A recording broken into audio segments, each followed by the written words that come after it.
You are Locked On NBA Crossover, part of the Locked On Podcast Network.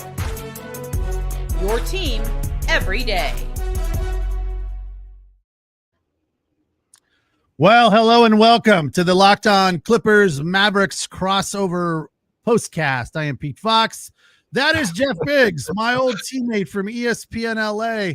We haven't seen each other or talked to each other than on Facebook for a decade. Can you believe that, Jeff? It's been 10 years almost. It's been 10 years. Wow. It's crazy. So happy to see you, buddy.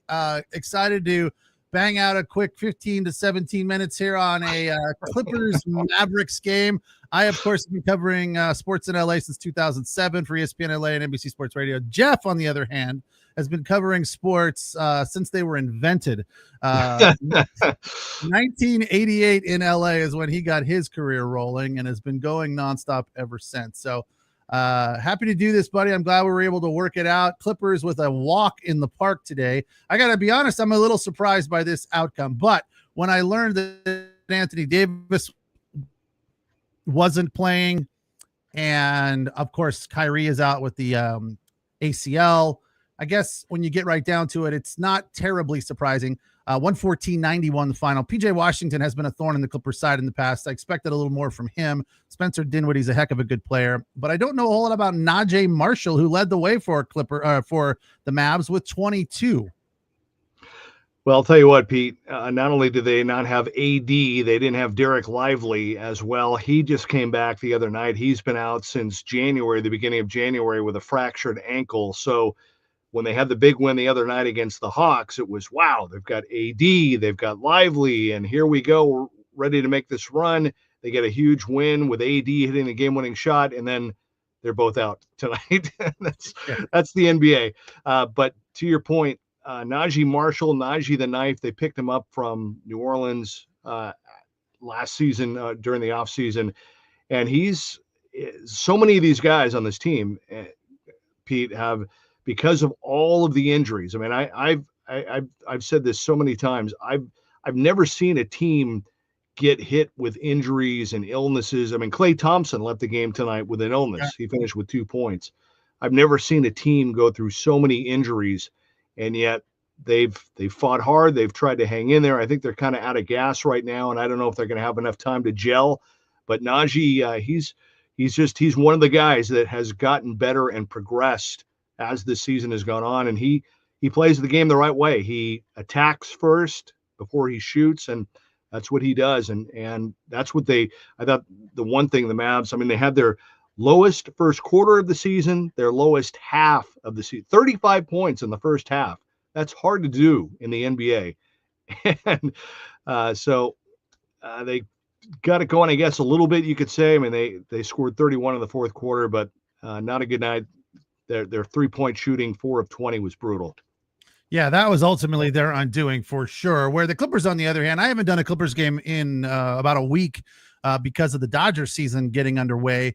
But the Clippers are pressing hard right now to get into that 5 or the 6 hole because they're all bunched up real tight there. And I think that's the big story coming off of this game is, where are the Clippers right now as compared to the people that they're chasing and the people that are around them. But the thing that was interesting, some of the numbers for them of late back to March 1st, they're shooting 42% from beyond the arc, which is number 1 in the league. So that's a good place to be for them, as they make this press for the playoffs to not be in the playoff tournament. I feel like Zubats has been very consistent all year and continues to improve his touch under the basket, his aggression under the basket while being very nimble is remarkable to me. I find him to be so fun to watch because he makes it look so easy, and he's so adept at those, the sky hook, the floater, even with the left hand. He's been playing really well. So that's a nice thing to see for the Clippers as well. Didn't have a great night tonight. 6 of 14 for him is terrible. He's usually like 9 of 11. But 14 points was good, and a 13 rebound night. So a double was nice to see. But all in all, I think we should do this real quick and take a look at the standings, because I feel like it is probably the most important part of this game. This is what you'll be talking about. So the Clippers with the win tonight are now 45-32, and they're tied with Minnesota with 19 games behind the Thunder. And they're a game back of the Warriors, who are in the 5 spot at 18 games back of the Thunder. All three of these teams, 8-2 over their last 10 for the Clippers, and both the Warriors and the Timberwolves 7 of 10 over their last 10. So they're all getting hot at the right time. Meanwhile, the Grizz are plummeting. So that's helping the Clippers out quite a bit as well. I'll tell you what, Pete, I mean this sincerely. Don't sleep on the Clips. I'm not saying you, but I'll tell you what, I mean, in addition to the numbers that you just shared, I mean, they very quietly, after kind of a so-so start, they've won 13 of 16. They're a top 10. I think they're like 7 in defense right now in the NBA. I mean, they're number three. Oh, three. Okay. I thought it was okay. Yeah. I mean, they've been there all year, 3 and 4. They've been hovering around that. And that's kind of surprising to me, because sometimes that's what I sit about here and grouse about for the entire show, is that their defense is lazy and slow. And I'm always surprised by the fact that they're in the top 5 all year long. No, but they're an interesting matchup. Again, I to your point, I think they're probably going to be really, really under the radar once the postseason starts. And I mean it sincerely. I wouldn't be surprised at all if they made a good little run. Yeah, I wanted to ask you about that, because I look at this team and I feel like, look, they're playing well at the right time of the year, and that's a good place to be, right? You couldn't ask for more. They're peaking at the right time. Chris Dunn is getting hot shooting the ball. I mean, he's a defensive specialist and is starting to make baskets. Starting this game, he was 15 of 33 from 3. Kawhi Leonard has been shooting 53% from the floor since the beginning of March. So everyone is getting on the right page at the right time. I still look at this team and I go, do they have a shot at making a run? Like, if they run into the Rockets, they're screwed. If they run into the Thunder, obviously they're screwed as well. I think everyone is. The Thunder are going to walk away and win this championship without even breaking a sweat. I feel like they could handle, in an early first round series, the Lakers or the Nuggets potentially, because those teams are kind of inconsistent. Yeah. But I just don't know that they have what it takes to. They'll be a tough out, I think, is the best way to put it. But I don't know if they have what it takes to get to the finals like Dallas did last year. It's kind of unfortunate for Maverick fans that this is what backs up a run to the finals from last year.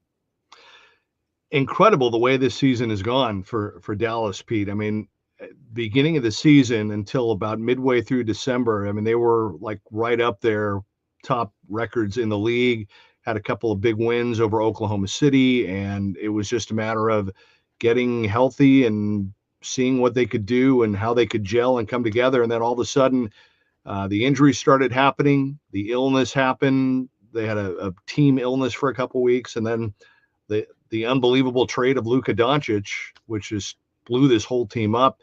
And then Anthony Davis, and then Kyrie Irving got injured in March. And it's just a completely different team now than when they were playing really, really well at the beginning of the year, thinking about trying to get back to it. And I don't know. They've got 4 games left after tonight to try to, like I said, try to come together.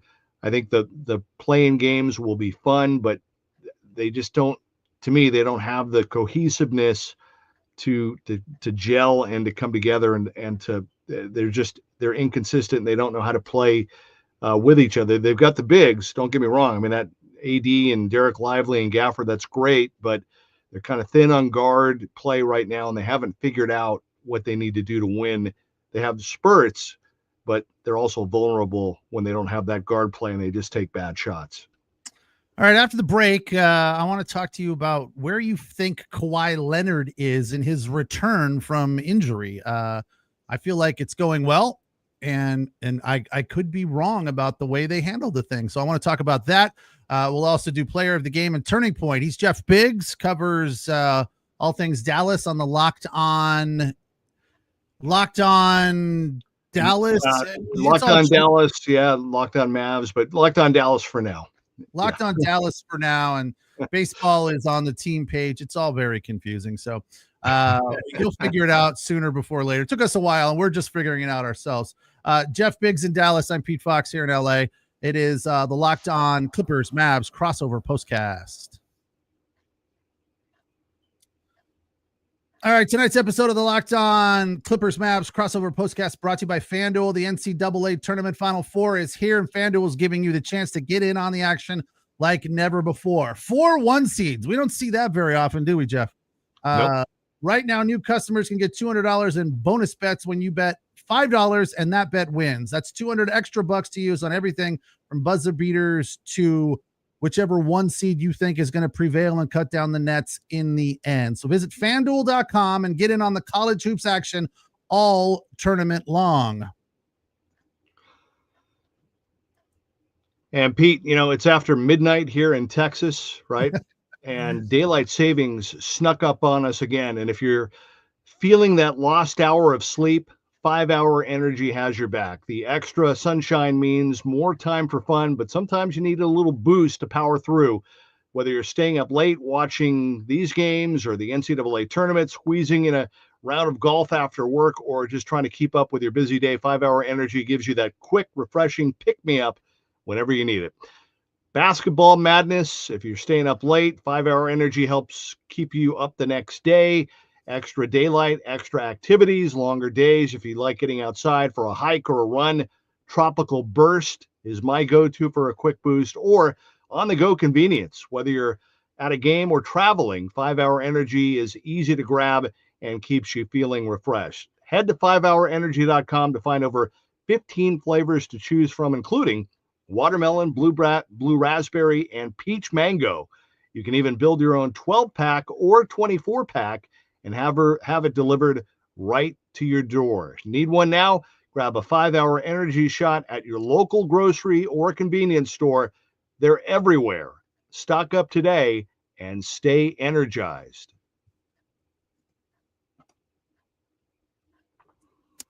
All right, Clippers take care of business tonight at Intuit on the front end of a back-to-back against the Mavericks. Tonight's final 114-91, never really in doubt, as Jeff put it. I think Clips went up by 34. Yeah, I think the 0 for 12 from beyond the arc was their undoing, and then the Clippers went on a 32-10 run in the second. Time to reveal where the game was won or lost. It's the turning point. I think it would be that run right there in the Right second. there. They started to pull away. They did Or the start a tip-off. little slow. Well, no, after the tip-off, they were both a little off. Clippers were over 5 to start. Mavs started slow as well, but they were hanging in there until about 10 all, and then the Clippers pulled away from there. But one of the things I'm liking about where the Clippers are right now is where Kawhi Leonard is right now. I see a different kind of energy. I really feel like they have completely pulled that minute restriction off of him and said, all right, you're back, you're ready, let's go. And that's nice to see, because it just felt like getting water from a rock when he came back. It's like, oh, you can play 16 minutes tonight. And we're not sure about the minute restriction tomorrow. And then it was 18 minutes, then it was 20 minutes, then it was 21, 22. It was like he's out there doing his thing, and you're like, God, we need, and they would lose, and you're like, we need more from Kawhi Leonard. Well, we're getting it now, and that's good to see. Do you think, because I'm looking back going, well, maybe I was wrong. Maybe they handled it. Ty Lue and the staff handled it exactly right. Like, that's how you handle getting him back into the swing of things. Because look, honestly, and they brought this up during the season, we don't care about games that much in January and February. It's the games in May that matter.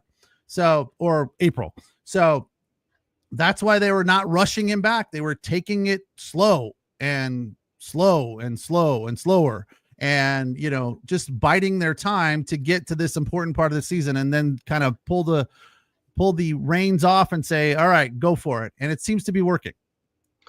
Let me flip it around to you this way, Pete.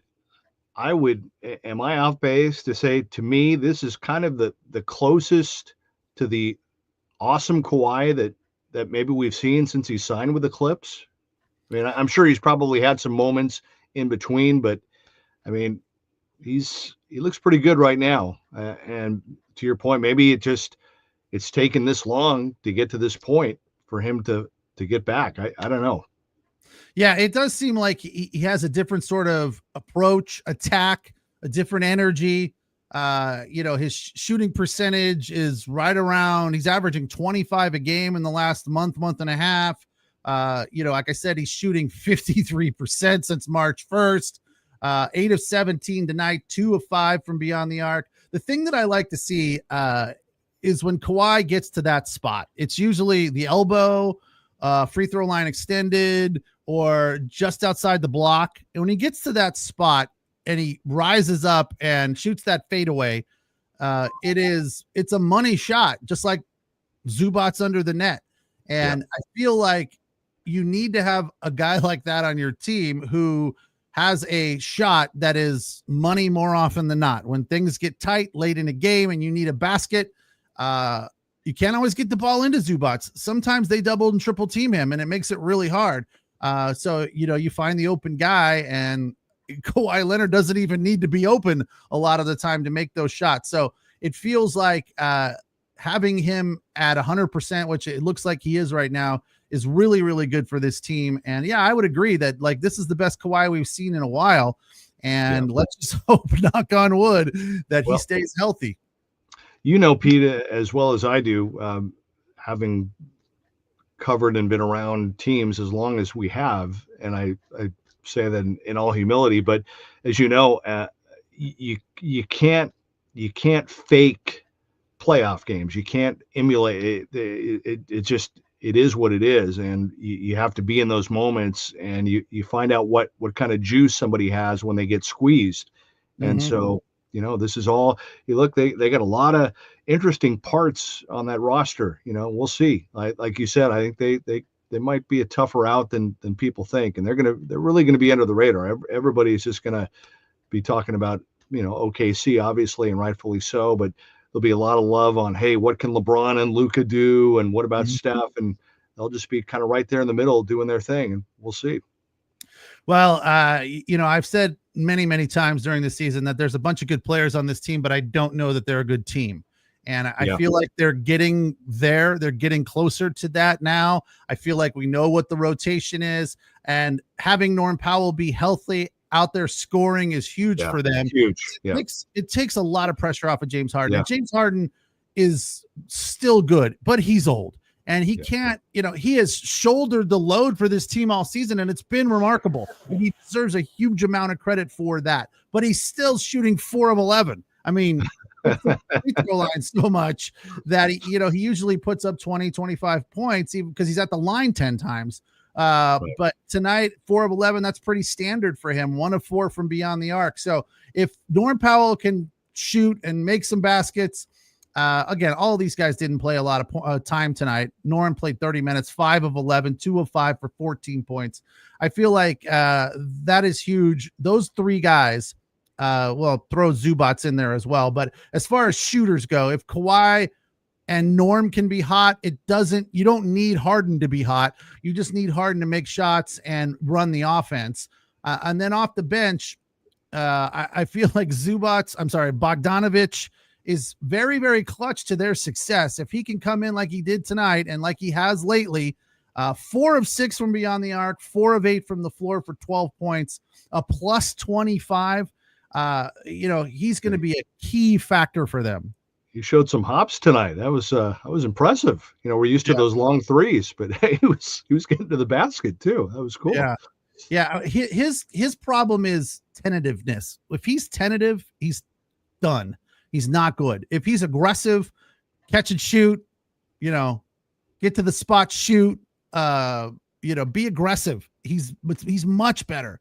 Sometimes he'll be like, pass, and gets the ball right back, and by that time he's lost the rhythm. He's a rhythm shooter, and you can just see when he is getting tentative and afraid to shoot the ball, it's not good for his overall success. So Batum, obviously not a good night tonight, but has had some big minutes for them. Derek Jones Jr. also going to be important for them off of the bench. 23 minutes tonight, 8 points, which is a little bit below what we normally see from him. But all in all, we'll see how it fares tomorrow against a tougher Dallas team, because AD will be on the floor tomorrow. Is Lively playing tomorrow? I believe so. Yeah, I think they wanted to get the 2 days from Wednesday to tomorrow, and then after tomorrow, the Mavs have 3 days off until they play the Lakers on Wednesday. So they're trying to maximize the off time. And Ben Simmons will be back on the floor for the Clippers tomorrow. What are your thoughts on him real quick as we wrap up here? I've liked what I've seen from him for the most part. Didn't see anything tonight, but yeah, I have to confess, Pete, I haven't seen a ton of him of late. Hey, Jeff, he didn't play tonight. What do you think of Ben Simmons? I thought it was good. I was like, okay, we'll see Ben. Nope. We can text about it tomorrow. Anyway, yeah, I feel like he's been better than expected. And I had very low expectations. And I think a lot of people did. And I think that's worked to his benefit, that people haven't expected a whole lot from him. And he's come out and, he's been just kind of a hard worker, like getting rebounds, making passes, getting assists. It's not been all about scoring for him, which I think is a good spot for him. He goes out and he'll go in, quick little spurts, and he'll put up 6 or 8 in about 3 minutes. And that's it for him. And that's cool. That's all we need. So as this team, tries to sprint towards the finish line of the regular season and get out of that play-in tournament, I feel like they're on the right track and they're on the right page.